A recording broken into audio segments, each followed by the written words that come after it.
semaine, c'est le retour des petits livres.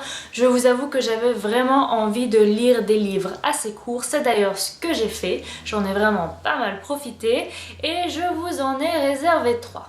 Premier livre dont j'avais envie de vous parler, c'est Antechrista d'Amélie Nothomb. J'ai fait d'ailleurs récemment une vidéo sur cet auteur, je vous la mettrai juste ici, sur le petit i d'information. Ce livre est vraiment facile à lire et aussi très rapide à lire, donc si vous avez envie d'une petite histoire comme ça pour une après-midi, pour une soirée ou même plusieurs jours, ça dépend de votre rythme de lecture évidemment. L'histoire, c'est celle de Blanche, une jeune fille de 16 ans qui rentre à l'université. Vous aurez donc compris, elle est quand même assez précoce. C'est aussi une fille très renfermée, très timide, qui n'a jamais eu vraiment beaucoup d'amis et qui passe beaucoup de temps dans sa chambre à lire. Un jour, elle fait la rencontre de Christa, qui se trouve être aussi une enfant précoce, puisqu'elle aussi rentre à l'université et est dans la même classe que Blanche. Blanche est tout de suite subjuguée par cette personne qui a une énorme confiance en elle et un énorme charisme. Elles vont très vite devenir amies, sauf que Blanche va aussi très vite se rendre compte que Christa a une personnalité un peu sadique.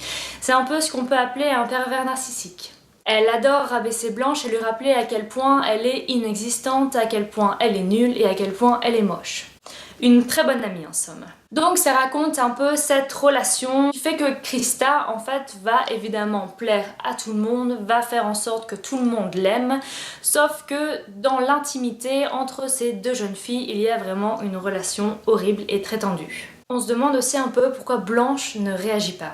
C'est super intéressant parce que le livre est très facile à lire, mais il y a une écriture juste magnifique, une recherche de mots, une recherche de style. En fait, Amélie Nothomb arrive avec un vocabulaire un peu plus complexe que la normale, entre guillemets, à rendre l'histoire très lisible et très facile à lire. J'ai tellement aimé ce livre que je me suis dit que peut-être que le livre que je n'avais pas aimé et dont je vous ai parlé aussi dans la vidéo précédente, peut-être qu'en fait maintenant je l'aimerais.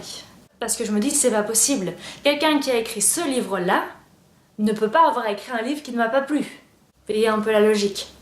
J'hésite donc à relire Adam et Ève en me disant peut-être qu'en fait c'est juste à ce moment-là la lecture n'était pas bonne, mais peut-être que si je la refais maintenant j'aimerais. Pourquoi pas. Deuxième livre, c'est Andrea Camilleri, Le Tout à moi. J'ai choisi de lire ce livre pour 2 raisons. L'une est totalement futile, l'autre est un peu plus recherchée. La première raison, donc celle qui est totalement futile, c'est que son nom de famille c'est Camilleri. Et moi je m'appelle Camille. Voilà. J'ai un peu honte quand même. C'est un peu con. La deuxième raison, c'est parce que c'est un polar et que j'adore ce style. Voilà, c'est quand même un peu plus sérieux. L'histoire, c'est celle d'Ariana, une jeune femme de 32 ans qui est complètement tarée. Non, en fait, j'extrapole, c'est juste que c'est vraiment une femme-enfant et donc elle se comporte vraiment comme une petite fille alors qu'elle a 32 ans. Elle vit avec Giulio, un homme de 60 ans, sauf qu'on se rend compte très vite en fait qu'en gros elle se tape des gigolos. On va évidemment comprendre dans le livre pourquoi. Le livre va se concentrer sur la personnalité d'Ariana, donc avec des flashbacks sur son enfance, sur son adolescence, pour essayer de comprendre pourquoi elle est comme ça maintenant. Je vous avoue que j'ai aimé en soi le livre, mais je suis un peu restée sur ma faim. Non pas parce que la fin ne m'a pas plu, mais parce que j'ai trouvé que les personnages n'étaient peut-être pas assez élaborés et qu'on aurait pu en faire vraiment une histoire beaucoup plus longue et complexe. Mais comme c'est moi qui ai voulu absolument prendre un livre de Camilleri avec très peu de pages, est-ce que c'est pas un peu retour de bâton, j'ai envie de dire? Je ne sais pas, mais en tout cas je pense que je vais quand même relire un livre de cet auteur pour essayer de comprendre un peu mieux son style. Le troisième livre, je ne l'ai pas avec moi. Oui, je sais. Encore. Pourtant, je l'ai vraiment lu récemment et acheté aussi récemment, sauf que je l'ai oublié dans mon magasin. Et je m'en suis rendu compte samedi soir en rentrant chez moi dans le tram. Mais ce n'est pas grave, je peux quand même vous en parler, vous aurez juste droit à la belle image. Ici. Là.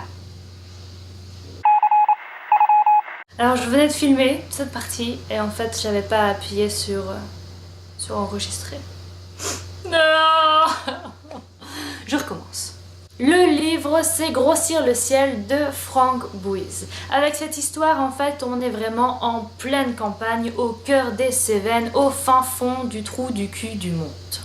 C'est là que se trouvent en fait deux fermes éloignées l'une de l'autre de quelques mètres, c'est celle de Gus et celle d'Abel. Alors Gus est vraiment le personnage principal et il commence un peu à nous raconter sa vie et le point de départ c'est la mort de l'abbé Pierre. Abel et Gus sont des voisins mais aussi un peu amis, enfin amis particuliers, puisqu'ils sont un peu tous les deux très taiseux et que donc leurs conversations sont très limitées. Un soir, alors que Gus chasse, il entend un ou deux coups de fusil chez son ami, mais aussi un énorme cri. Il va donc essayer de voir ce qui se passe et là il commence à avoir du sang sur la neige. Il commence donc à rentrer chez lui et essaie d'oublier cette histoire, mais en fait ce qu'il a vu va évidemment le perturber énormément. À partir de ce moment, la relation entre les deux hommes évidemment va devenir énormément tendue. Alors oui, je sais. Quand on vous raconte l'histoire comme ça n'a pas du tout l'air attirant. Mais je vous assure que c'est tellement bien écrit et tellement bien fait. La façon de décrire, la façon de décrire est juste magnifique. Si un jour on m'avait dit tu vas voir, tu vas lire un livre, un polar qui se passe en pleine campagne et dont les personnages principaux sont deux fermiers, je l'aurais pas cru. Non. Voilà que j'aime les polars ruraux maintenant. Déjà qu'on me trouvait un peu ringarde. Cette vidéo est maintenant terminée. Si elle vous a plu, n'hésitez pas à la liker, à la partager, mais aussi à vous abonner à ma chaîne. Pour cela, il suffit de cliquer sur ma tête qui va apparaître à un moment donné, je ne sais pas quand exactement, mais ça va être un rond. Là. Je vous dis à la semaine prochaine et je vous souhaite une excellente soirée. Ciao!